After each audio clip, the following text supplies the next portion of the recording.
A shoemaker by no fault of his own had become so poor that at last he had nothing left but leather for one pair of shoes. So in the evening he cut out the shoes which he wished to begin to make the next morning, as he had a good conscience. He lay down quietly in his bed, commended himself to God, and fell asleep. In the morning, after he had said his prayers and was just going to sit down to work, the 2 shoes stood quite finished on his table. He was astounded, and knew not what to say to it. He took the shoes in his hands to observe them closer, and they were so neatly made that there was not one bad stitch in them, just as if they were intended as a masterpiece. Soon after a buyer came in, and as the shoes pleased him so well, he paid more for them than was customary, and with the money the shoemaker was able to purchase leather for 2 pairs of shoes. He cut them out at night, and next morning was able to set work with fresh courage.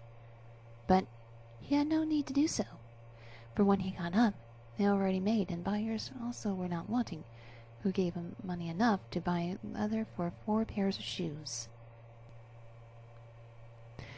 The following morning, too, he found the 4 pairs made, and so it went on constantly. What he cut out in the evening was finished by the morning, so that he soon had his honest independence again, and at last became a wealthy man. Now it befell that one evening, not long before Christmas, when the man had been cutting out, he said to his wife before going to bed, "What think you if we were to stay up tonight to see who it is that lends us this helping hand?"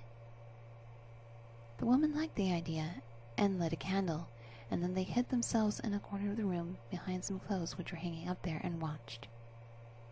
When it was midnight, 2 pretty little naked men came out, sat by the shoemaker's table, took all the work which was cut out before them, and began to stitch and sew and hammer so skillfully and so quickly with their little fingers that the shoemaker could not turn away his eyes for astonishment. They did not stop until all was done, and stood finished on the table, and they ran quickly away. Upon the next morning the woman said, "The little men have made us rich, and we really must show that we are grateful for it. They run about so, and have nothing on, and must be cold. I'll tell you what I'll do. I will make them little shirts and coats and vests, trousers, and knit both of them a pair of stockings, and do thou, too, make them 2 little pairs of shoes." The man said, "I shall be very glad to do it." And one night, when everything was ready, they laid their presents all together on the table and stood the cut-out work, and then concealed themselves to see how the little men would behave. At midnight they came bounding in, and wanted to get to work at once. But as they did not find any leather cut out, but only the pretty articles of clothing, they were at first astonished, and then they showed intense delight.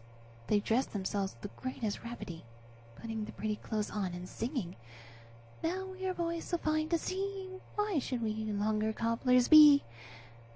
Then they danced and skipped and leapt over chairs and benches. At last they danced out of doors. From that time forth they came no more, but as long as the shoemaker lived all went well with him, and all his undertakings prospered.